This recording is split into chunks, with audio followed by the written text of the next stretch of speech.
आवाज मानदेशाचा। नवी दिल्ली येथील पंतप्रधानांचे राष्ट्रीय सल्लागार असल्याचे खोटे सांगत विविध शासकीय टेंडर मिळवून देतो म्हणून तिघांची तब्बल 83 लाखांची फसवणूक करण्यात आली। या प्रकरणी सातारा शहर पोलिसांनी एका महिलेसह दोघांना अटक केली आहे। कश्मीरा पवार, गणेश गायकवाड अशी अटक करण्यात आलेल्यांची नावे आहेत।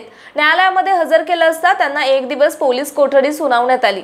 सातारा शहर पोलीस ठाण्यात कश्मीरा पवार आणि गणेश गायकवाड या दोघांविरुद्ध 2023 मध्ये गुन्हा दाखल झाला होता। या प्रकरणात सातारा शहर पोलीस ठाण्याच्या वतीने तक्रार देण्यात आली आहे। दोन्ही संशयित भारत सरकारच्या गृह विभागाचे उत्तर प्रदेश राज्याचे टेंडरचे पत्र लोकसभा सचिवालय येथे कपडे पुरवण्याचे टेंडरचे पत्र दाखवून ते टेंडर मिळवून देतो असे सांगत होते। यातूनच गोरख मरळ यांची 50 लाख रुपयांची, चंद्रशेखर पवार यांची 7 लाख रुपयांची फसवणूक झाली।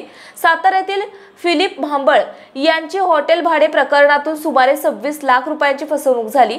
अशा प्रकारे तिघांच्या तक्रारीवरून पोलिसांनी 83 लाख रुपये फसवणूक झाल्याचे तक्रारीत म्हटलं। पोलीस निरीक्षक राजेंद्र मस्के यांनी बुधवारी या प्रकरणाची माहिती घेऊन प्रलंबित गुन्ह्यामध्ये या दोघांना तातडीने अटक केली। अशा प्रकारे कोणाची फसवणूक झाली असेल त्यांनी सातारा शहर पोलिसांशी संपर्क साधावा असे आवाहन पोलीस निरीक्षक राजेंद्र मस्के यांनी केले आहे। आपल्या जिल्ह्यातील तालुक्यातील लेटेस्ट बातम्या पाहण्यासाठी आजच मान चौफेर न्यूज चॅनलला YouTube वर सबस्क्राइब करा आणि बेल आयकॉन प्रेस करा।